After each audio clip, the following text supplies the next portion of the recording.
Hey there, you silly pricks. How you doing? You having a nice time, huh? You just got off work. What are you doing right now? You enjoying yourself? You relaxed? Anyway, today I was coming to you from southwest Texas, quite close to the Mexican border on some lovely limestone soils. Typical Chihuahua desert lowland plant community, just on the side of the road. That 30 feet of the side of the road that so many Texas botanists and Texas plant people are familiar with. The only publicly accessible land you're legally allowed to botanize. But anyways, you can see we got some great plants here. Got a species in the Mammilaria family, the pineapple family, Hectia. We got some Agave lechugilla, a plant that really lets you know you're in the Chihuahuan desert by repeatedly stabbing you in the shins. On some lovely limestone. We also got the Atropha dioica, which has a rather thick, almost tuberous root down there beneath these succulent stems. You can also see got some Opuntia rufida back there. This is only this region, this rather narrow region in southwest Texas is the only place that prickly pear grows. If you could see it over there. Lots of white plants, covered in hair, covered in the fuzz, or lots of cacti using their spines to blend in with that bright white limestone rock. Look, you got a piece of selenite here, a piece of gypsum, as you sometimes get with limestone. Kind of pretty for sheetrock, huh? Anyway, pardon the occasional road noise. I tried to get a permit to get them to shut down the road. I wrote the local Brewster County Chamber of Commerce, but they declined. Not unsurprisingly. Anyway, let's look at the selenite. So, remember, gypsum's calcium sulfate, limestone's calcium carbonate. Okay, gypsum tends to be a lot more mobile, you could say, in water. It dissolves a lot more readily than the limestone. And it, precipitates out of solution a lot more readily than a limestone tends to as well. Still got that nice texture to it. And, of course, you get a lot of weird plants on a pure gypsum soil. It causes speciation. Get a lot of endemics. This limestone looks pretty remarkable, though. This does not look like the terrapin stuff. It looks more chalky, okay? Slight variations in the calcium carbonate marine sediments. Here, of course, is Euphorbia antisyphilitica, okay? Candelilla. So, got a bunch of wax in there. Was one time used for soap making and for candles. But, I don't think the jury's still out on whether it cures syphilis or not. You're more than welcome to go contract it and try using that euphorbia as a herbal remedy. Look at that Hectia texensis, texana. I always fuck those two up. But you come to the limestone, you're gonna find some good stuff. You're gonna find plants that you're not gonna find growing on the volcanics. There's that Opuntia rufida again. See that? No spines, just the glockids. Very pleasant. Try rubbing that on your fanny. Hey, you prick. Look at all those hairs. God, look at those hairs. I've had glockids embedded in me hundreds of times. Okay, you find them 2 or 3 months later. Your skin's all swollen, little pussy. Irritated. It's not pleasant. But this is a great plant. Unfortunately, it's not going to do very well for you unless you, in cultivation, unless you got the heat. Needs that heat. It is so finely adapted to that heat, and its roots are so finely adapted into sucking up moisture. The littlest bit of moisture, the littlest bit of rain in that soil, it touches those roots that, remember, stay pretty close to the surface of the soil. A lot of cactus roots don't go too deep. They don't need to. The moisture never gets down that far. Okay? They're made to just suck up the slightest amount of rain that falls. Fancy bastards I have known. Stenandrium barbatum, Cactaceae, the Justicia family. Look at that. I fuck up those species names all the time. Barbatum. I don't care. I don't care anymore. God damn it. You get the gist. But sometimes you can really screw yourself because a species name. There could be 2 separate species, but they really do have that closely sounding of a name. Just the last 3 letters differ, which is really, who did that? Why did they do that? I don't know. Anyway, there you go. Zygomorphic flower. 3 fused petals up top, 2 fused petals down below. And look at those nectar guides, those striations on the inside of the flower. And again, look at all the hairs. Look at those hairs. Look at those goddamn hairs. All the desert plants here are going to have hairs. Because remember, those hairs are an adaptation to a hot, dry environment. They can also, you know, help aid you from, you know, deterring things from gnawing on you. Who wants a mouthful of hispid hairs? Hispid, sometimes stinging hairs. And definitely that blue color too. And you can see it's just coming up in the cracks in the rocks with the Selaginella lepidophylla, the resurrection fern. Selaginellas. This will be your gateway plant. This how cool Selaginellas can be. Everybody's favorite lycophyte, unless you're an asshole. At least that's what I say. Look at the dead remains of, is that the lechugillas or yuccas? I can't even tell. But you could see those dead stalks are helping hold the talus in there. You know, helping retain the minimal topsoil that there is. And there's not much of it.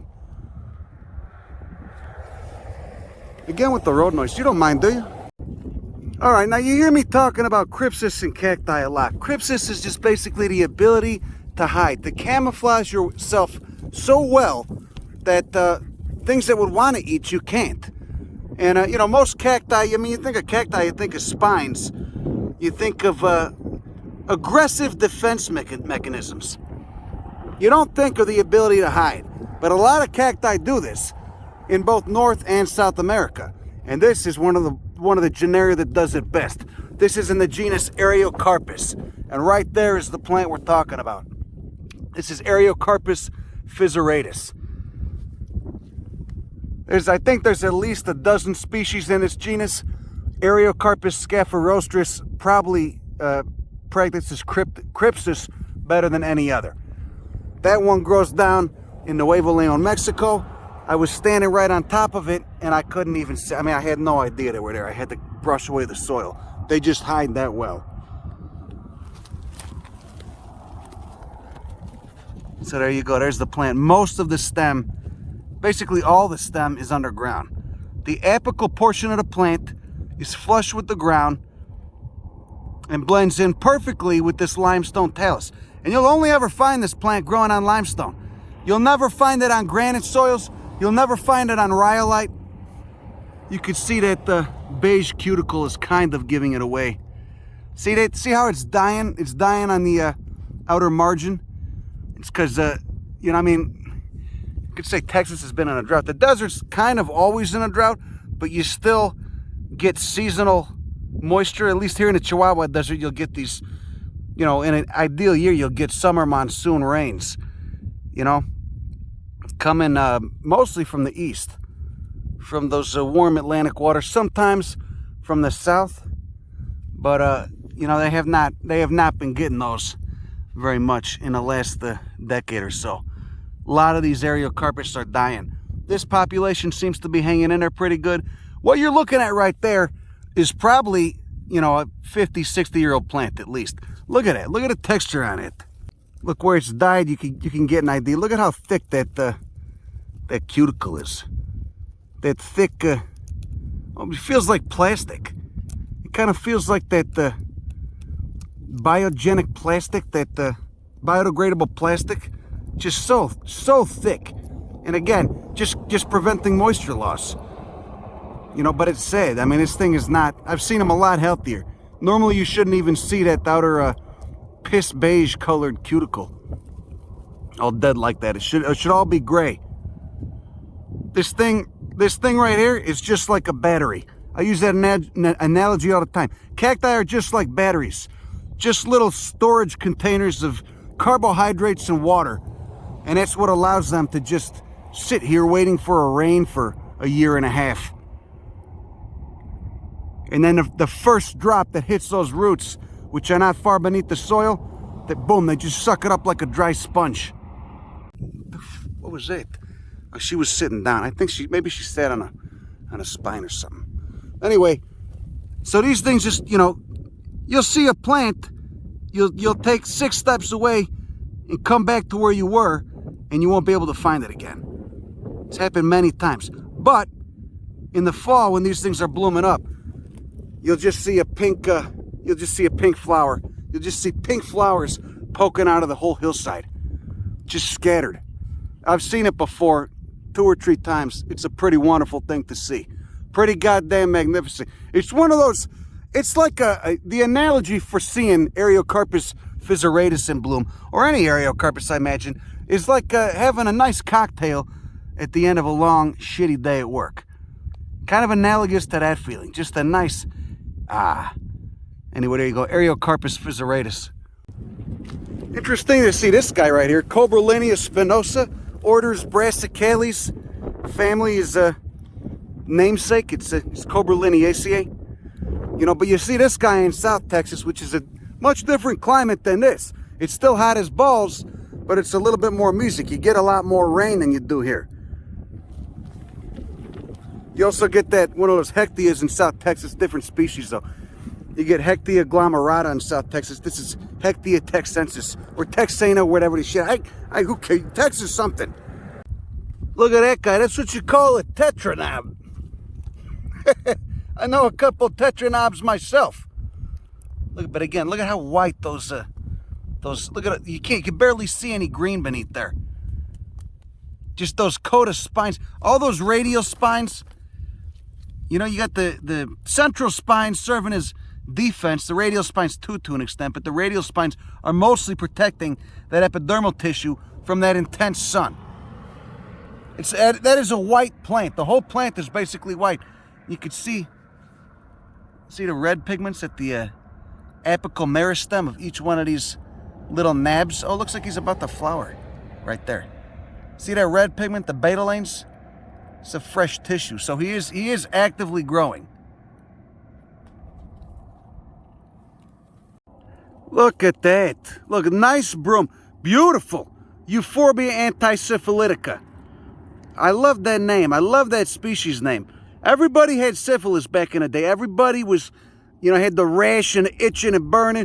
What are the other symptoms of it? Al Capone had a syphilis too.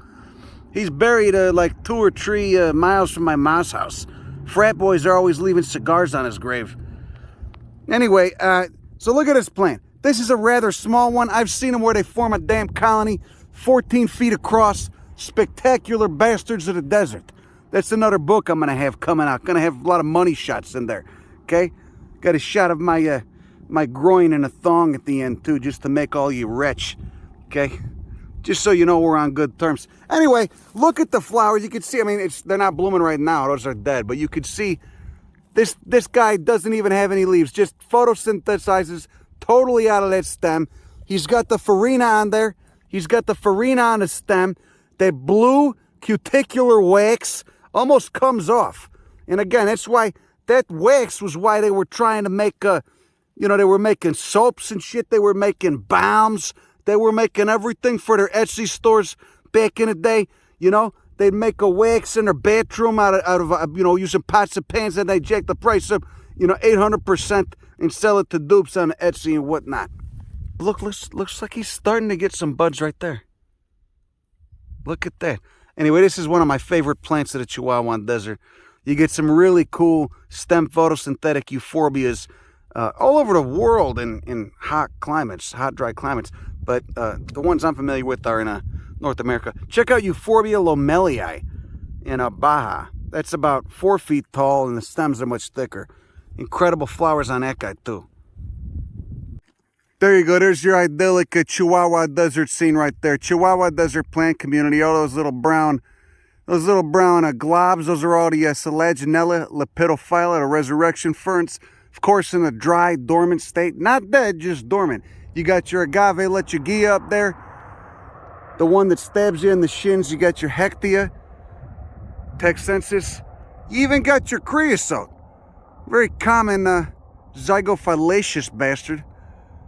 It started, we started seeing creosote about 150 miles east of here, and then, of course, it goes all the way, their range extends west into the Mojave Desert of California. Even got your guaiacum, another zygophyllaceous bastard, same family as that creosote. And you got your Opuntia, your Focaria splendens. And of course, just, you know, what you can't see because they blend in so well, you know, probably 5 or 6 different species of cacti, including the Ariocarpus, those white-spined Escobarias, Coryphanthus, you got the Echinomastus, all kinds of good shit in there. I don't even mention the prickly pears.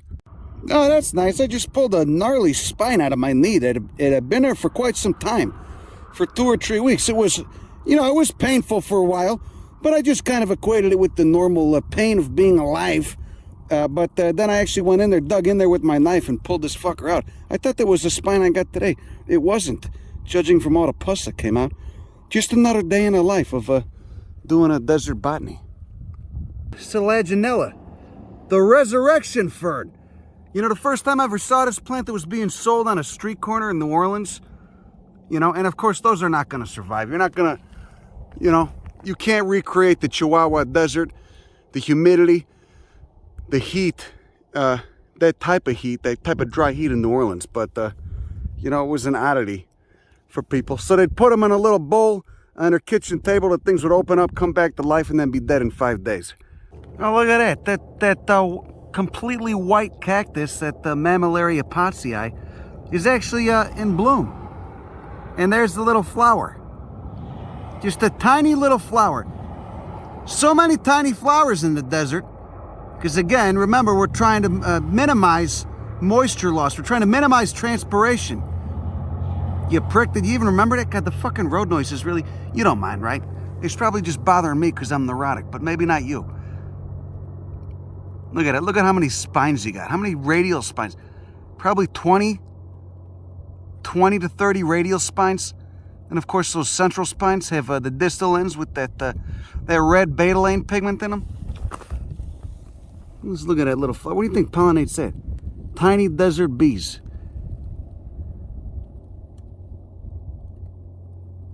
That yellow stigma in the center. I can't even see the damn stamens. Just blending in with the limestone. Okay, a handful of miles from the Mexican border, we're confronted with a rather inconspicuous, just green shrub with no leaves, and I guess you got a couple leaves on there, right? You got a couple, but you know, just kind of a meh plant. You wouldn't give it a second thought if you passed by it. It's actually a pretty interesting member of the pea family, Fabaceae, as you could tell from this single flower that's barely open. This is Genistidium dumosum, and this is the only population that occurs in the United States. It's mostly Mexican. It's mostly in the Chihuahua Desert in Mexico. Of course, you got the photosynthetic stems, green photosynthetic stems. And if conditions are right, then you got an okay amount of rain. You got some leaves. And of course, it being a pea, you also have that rhizobium bacteria in those root nodules, which God knows how deep they go. Probably not very, because it's growing out of almost pure rock. And it's growing, you know, partially protected by this mean-ass hectia. Look at, Jesus Christ, I just got stabbed. I just got stabbed. Look at these, look at those leaf blades. Razor sharp on that hectia. And of course, they got that, those white trichomes. That white color is due to tiny little hairs. Tiny little hairs. And of course, there's the dried flower stalk, the dried inflorescence. Let's get a close-up look at that flower, huh? Look at it. It's so twisted and contorted you can barely see it. But it is a papilionaceous flower. So it's got the banner wings and keel. Remember, that corresponds to the FABOIDEAE subfamily of Fabaceae. Let's look at the calyx. Oh, red calyx with a bunch of small scales and hairs on them. Yellow flowers, yellow banner wings and keel. And just a couple leaves on this plant right now. Are they trifoliate? Are they trifoliate? You got leaves of tree? Right now, yeah. Look at that. Anyway, there you go. Genistidium. Okay, you want to see more, you got to go to Mexico. All right, where they got the nice street tacos. Also got a lot of corruption and violence. But a wonderful country though nonetheless. I still love it. Certainly worth going to. Yeah, there's some good looking ruins. Look at that. Got the nice Opuntia roof for the landscaping right there. Interesting minerals too. Look at that. Oh, there we go. Look at this fucking guy. Look at this fucking guy.com. Full bloom, full frontal. Green stigma, not fully open yet. Apparently it's protandrous. So those stamens are ready. They're fertile. They're dumping out the pollen for any insects that come into contact with them. But that stigma is not open yet. When it's open, it should look like a little outstretched palm. And look at all those spines. Just a white net protecting the epidermal tissue from that harsh UV light. Just blending in right with the limestone. Echinomastus mariposensis. You got quite a few. At varying stages of maturity.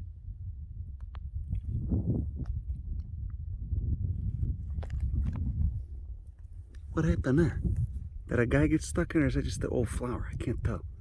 Look at those central spines. Look how they kind of bend. They bend upwards. And of course, you got the lichen. You got the ground lichen. Shit hurts. I gotta get knee pads or something. Huh? Would you make fun of me? Probably. I'd probably make fun of myself.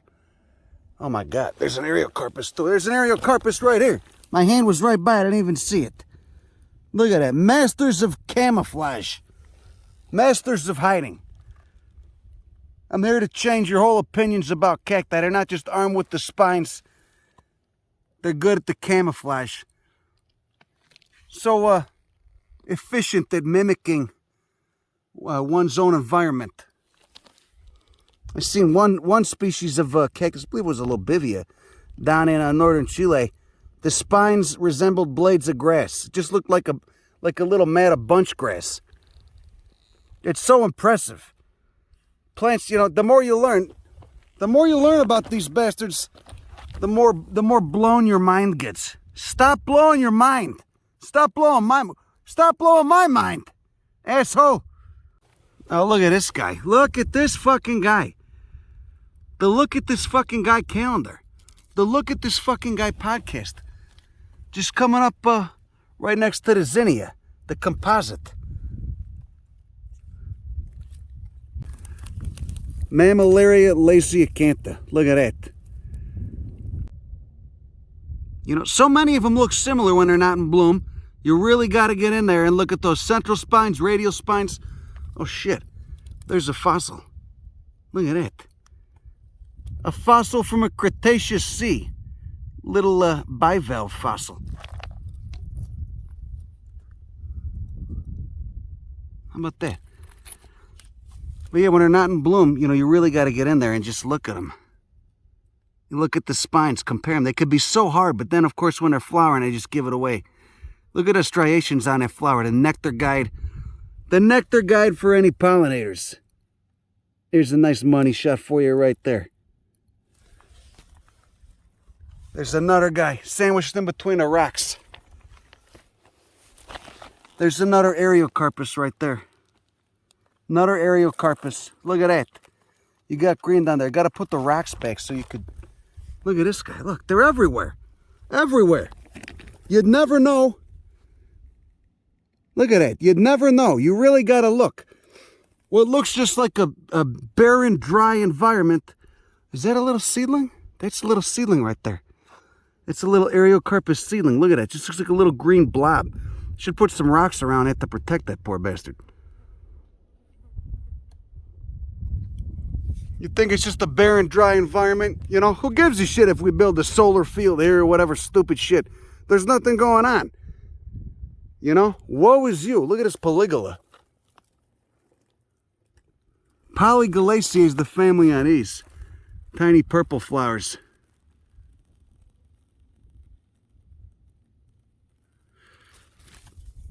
Blending in with the limestone. Millions of years of evolution in this environment.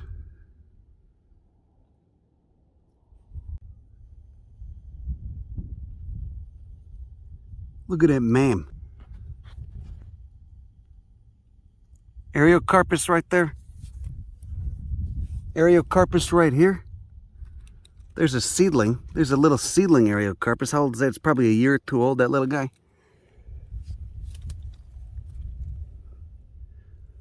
With the zinnia. Nice. Look at that mam. Look at a mam. God damn, you'd think there's nothing here. So why not build a fucking solar farm or some shitty housing development here, huh? God, some people's worldviews are so depauperate, I don't get it. Look at it. I've seen so many dead Ariocarpus. It's nice to see a population that's thriving. You got 2 plants right there. I'm gonna should put some racks back around this guy. Put some racks back around him. By that little seedling right there. You give him some cover so he doesn't fry, but he goes deep down into that soil, probably a 1/4 inch or so. You know, can you imagine? I mean, I still can't get over how many people come out here and just think there's nothing, you know? There you go. You're looking at 2 cacti here. Actually, 3. Now let me zoom in a little bit. There you go. There's 2. So you got an Ariocarpus on the left and at the Echinomastus on the right. Look at him just totally flush with the soil. Green stigma's not open on that flower.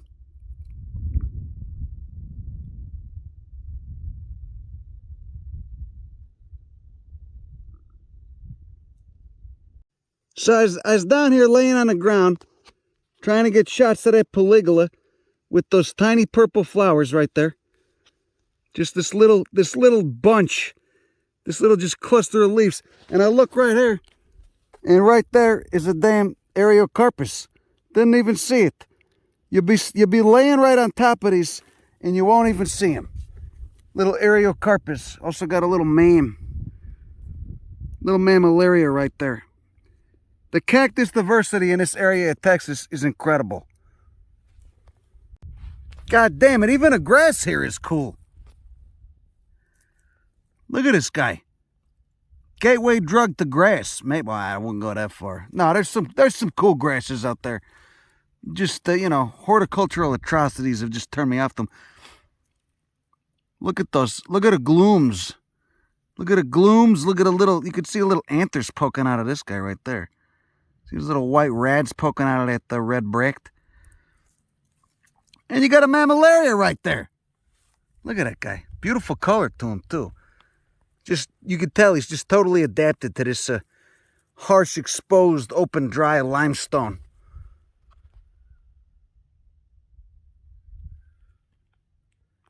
Little bunch grass, little spiky ass bunch grass all over the place. Okay, add another species to your checklist, you prick. The cactus diversity's true to roof. Here we go, Echinomastus warnackii. Look at it in full frontal bloom. Check out those blue tubercles. See, they got that blue color to them. Spines are not as dense as you've seen in some of the other cacti. You can actually see the epidermal tissue. You can actually see the plant itself. I can't even see this fucking, the sun is too bright. Yeah, look at that. Tons of radial spines, no central spines lowered down. White blooms. You got a green stigma. Green stigma. Doesn't look like the stigma's open yet. So we're in a male phase right now. That stigma's not open like the little hand. You just got the stamens everywhere. And those tepals. Those tepals are quite acuminate up top. Long and acuminate. Long, narrow, and acuminate. What a beautiful plant. This is pretty abundant. You know, you won't just see it growing on limestone. You'll see it on the volcanics too. It doesn't care. Get in where you fit in. Is it the selenite or quartz? I'm gonna go with selenite. See, kind of almost looks like a salt block. The texture to it, kind of cloudy.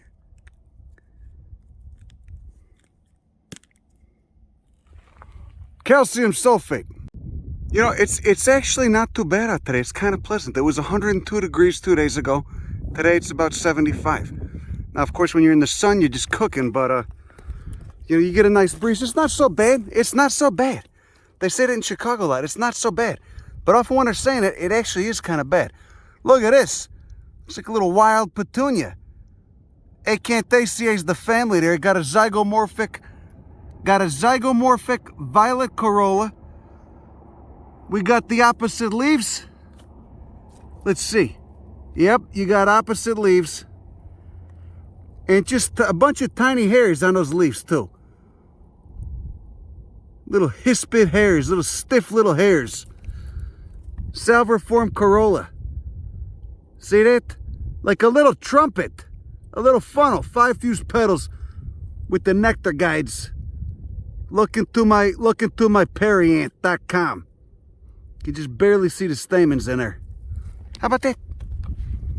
Now you might have watched the video I did on the other species in this genus, in the genus Epithelantha. And that was Epithelantha micromeris. But this one is the other species you get occurring in this region. And isn't that a weird bastard? Epithelantha bokei. Look at it, you could see the rippling along the stem. Looks like a little golf ball. Kind of looks like a golf ball with a foreskin. Doesn't that make you want to retch a little bit? I don't know. You know, I'm sorry. I can't help it. And again, when they flower, they produce a red little fruit. That flower gets pollinated, the ovary matures into a red little fruit. And there you go. Phytocamouflage. Masters of mimicry. How many cacti do that? How many cacti are masters of deception?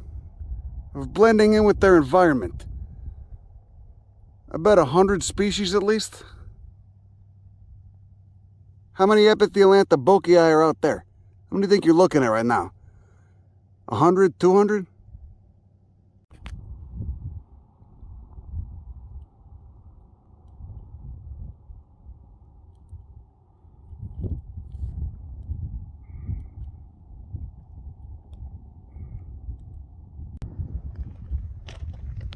There you go. You see him in this? Look, I'll give you 5 seconds. I'll give you 5 seconds. You can figure out where the cactus is. Okay? You see him yet? It's kind of a fun little game. I just got impaled on a lechugilla. Not the first time. It's not going to be the last. Okay, you ready this time? Here, we'll do it again. I'll give you one more chance. All right, you prick? How about now? You see him now? Do you see him now? How about now? You see him now? Oh, there you go. There you go. You could see that. You could see that. How old do you think that guy is? I'm gonna go ahead and say he's probably 20 years old. At least. Actually, probably more like 50. I assume he grows in spurts, you know. Lays dormant. You get a good soaking rain every, what? 2, 3, 4 years? I don't know. I'd be curious to know that, too. And when you get that good soaking rain, then he just shoots out a whole bunch of new growth. You know, baby steps. Then hangs out at that size for a while till you get another rain. Looks like one of those grotesque Dairy Queen treats. Oh, I don't know why I just give myself diabetes thinking about it. Look at the texture of those spines, though. Oh. Beautiful. What a beautiful little bastard. There you go. Golf ball with a foreskin. You got to be looking at what, a few thousand radial spines. No central spines, not that I can see, unless they're bent against the, unless they're pressed against the form of that stem right there, that globular stem, the golf ball with the foreskin. A few thousand radial spines, maybe 3 millimeters long each one. Almost looking like hairs. Just almost looking like hairs. Look at it. What an incredible plant. Epithelantha bokei, everybody. What happened to this guy? Look at that guy. He's not loose. He's still in the ground, but looks like somebody stepped on him. I better cover him back up. You could see there were already a couple plants there. They must have died. Maybe something gnawed them. I wonder if that's all the same individual and they're just cloning, just sending up additional shoots or what. But either way, and we'll put this little guy, give him some cover again, cover that stem. course, look, there's some Ariocarpus. You still got Ariocarpus, the living rock cactus. They don't call it that for nothing. Cover this little bastard up with the... Look, now he looks right at home. He's got his little safe space. The cacti need safe spaces? Absolutely, they do. All right, there you go. There's a nice episode full of cryptic cacti for you. Hope you had a good, what, 15, 20 minutes? How'd you do, huh? Did you climax? I'm sorry. I don't know why I bring it. I mean, I do. I guess I'm just trying to drive out the prudes. You know, those are the people who normally report you anyway. Anyway, that's all I got for you today. Have a good rest of your day. Go fuck yourself. Bye. Hold me closer, tiny bastard. Don't go running naked down the highway. Look at that. Look at this guy. Look at that guy. Look at that guy. Cacti everywhere. Tiny little, really looks like a little golf ball. Look at that. The lechugilla. Hectia. So many ways to get hurt out here. Could fall off some of those cliffs. Look, it's Echinomastus, probably Straminius, looking about as friendly as they get. Which is not very. You know, you get like a 4-inch long needle-like spine on it, guy. Jesus.